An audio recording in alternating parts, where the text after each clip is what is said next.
Saudara, hari ini sidang pra-peradilan atas kasus Vina dan Eki yang dilayangkan oleh Peggy Setiawan kepada Polda Jawa Barat kembali dilanjutkan. Pihak Polda Jawa Barat memberi tanggapan terhadap gugatan pra-peradilan yang dilayangkan oleh Peggy Setiawan atas statusnya sebagai tersangka kasus Vina dan Eki.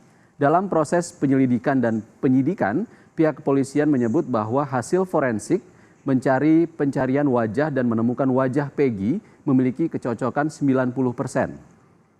Ahli Inafis Saudara Eko Wahyu Bintoro SH.M.Com menerangkan bahwa melakukan pencarian wajah dengan metode 1:N dengan database kependudukan yang sudah terintegrasi dan dengan Dukcapil. Lalu kami mendapatkan beberapa kandidat dan kami pastikan kandidat yang memiliki nilai kemiripan yang sangat tinggi.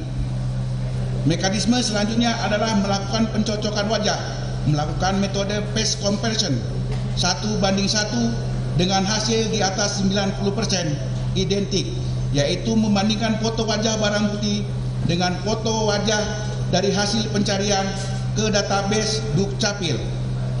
Kemudian kembali lagi kami melakukan pencocokan dengan metode pencocokan wajah face comparison 1:1 dengan hasil di atas 90% identik, yaitu mencocokkan foto wajah orang yang telah diamankan dengan wajah data pencarian kandidat Dukcapil.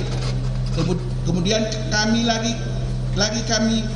melakukan pencocokan dengan metode pencocokan wajah face comparison 1:1 dengan hasil di atas 90% identik, yaitu mencocokkan foto wajah orang yang telah diamankan dengan foto wajah barang bukti.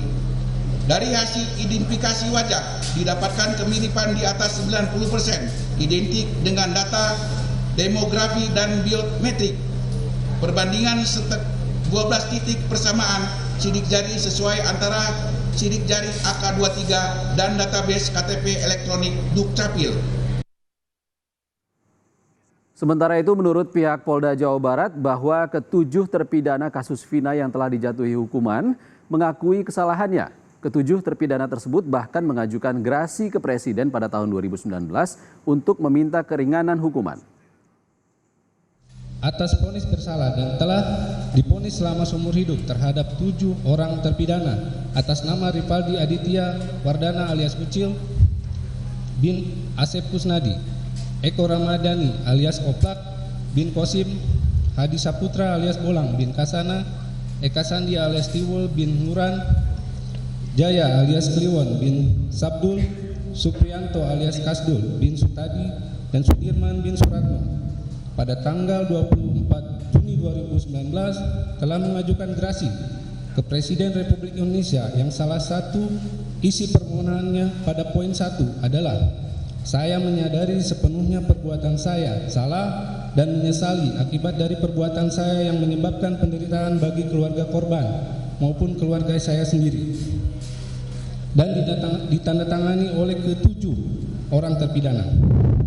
Kemudian pada tanggal 11 Mei 2020, permohonan gerasi dari 7 orang terpidana atas nama Ripaldi Aditya Wardana alias Ucil bin Asep Kusnadi, Eko Ramadhani alias Koplak bin Kosim, Hadi Saputra alias Bolang bin Kasana, Eka Sandi alias Tiwul bin Murad, Jaya alias Kliwon bin Sabdul, Suprianto alias Kasdul bin Sutadi, dan Sudirman bin Suratno pada tanggal 24 Juni 2019 telah mendapat putusan dari Presiden Republik Indonesia nomor 14/G tahun 2020 tentang penolakan permohonan gerasi tanggal 11 Mei 2020.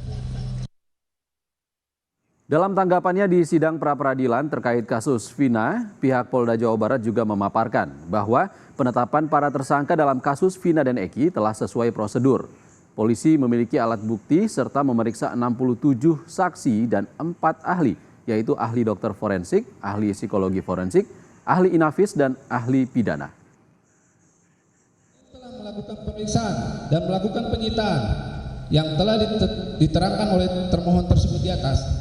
Penyidik telah melakukan pemeriksaan terhadap saksi-saksi lainnya dan pemeriksaan tambahan terhadap saksi yang dianggap perlu, sehingga saksi-saksi yang telah dilakukan pemeriksaan oleh penyidik sebanyak 67 orang dan pemeriksaan ahli sebanyak 4 orang, yaitu ahli dokter forensik, ahli psikologi forensik, ahli inapis, dan ahli pidana. Demikian. Yang mulia mohon izin diteruskan. Melanjutkan yang mulia. Para saksi tersebut diantaranya menerangkan: 1. Saksi Saudara Sudirman bin Suratno menerangkan bahwa pada tahun 2016 saksi menjelaskan keterangannya sebagai berikut.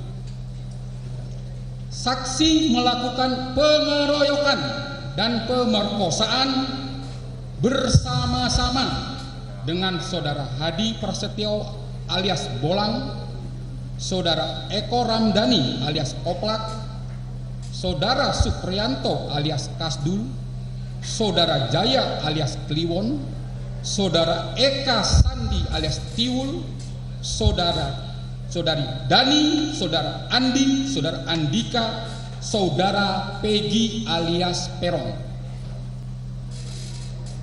Pada mulanya saksi dan teman-teman saksi tersebut ketika sedang nongkrong di Jalan Perjuangan di depan SMP Negeri 11, tiba-tiba lewat kedua korban berboncengan mengendarai sepeda motor Honda Vario warna biru hijau dari arah Jalan Perjuangan menuju ke arah Sumber. Teman-teman saksi melihat korban Saudara Rizky Rudiana memakai jaket geng ekstasi, lalu teman Saudara Dani Andika mengajak saksi dan teman-teman saksi lainnya untuk mengejar kedua korban tersebut, sehingga saksi dan teman-teman mengejar kedua korban dengan mengendarai sepeda motor. Menurut pihak Polda Jawa Barat, penetapan tersangka pada Peggy Setiawan dalam kasus pembunuhan Vina dan Eki sudah sesuai prosedur hukum karena didasari 2 alat bukti yang sah. Berdasarkan fakta-fakta tersebut di atas, maka penetapan tersangka yang dilakukan oleh termohon sudah memenuhi syarat-syarat sebagaimana dimaksud dalam A.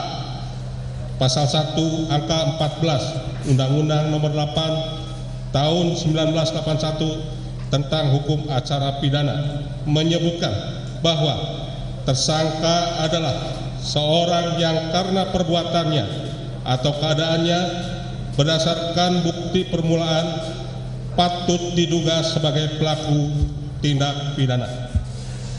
B.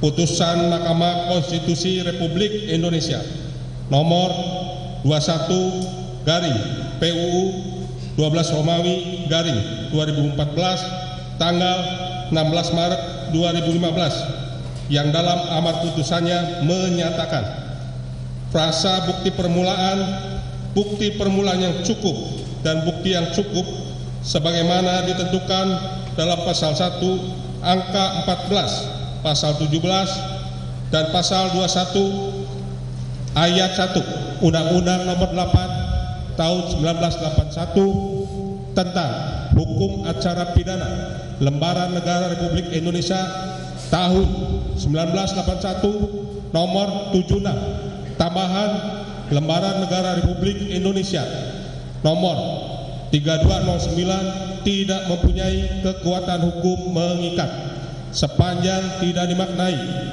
bahwa bukti permulaan yang cukup dan bukti yang cukup adalah minimal 2 alat bukti yang termuat dalam pasal 184 Undang-Undang Nomor 8 Tahun 1981 tentang hukum acara pidana, bahwa dengan sudah terpenuhinya syarat formil dan material terhadap penetapan tersangka Saudara Peggy Setiawan alias Peron, maka secara yuridis tindakan termohon akuo adalah sudah sesuai dengan prosedur hukum, bahwa berdasarkan fakta-fakta hukum sebagaimana yang didalilkan di atas, bahwa termohon dalam melakukan penyidikan berdasarkan laporan polisi nomor LP garing 953 garing B 8 Romawi garing 2016 garing Jabar garing Cirebon Kota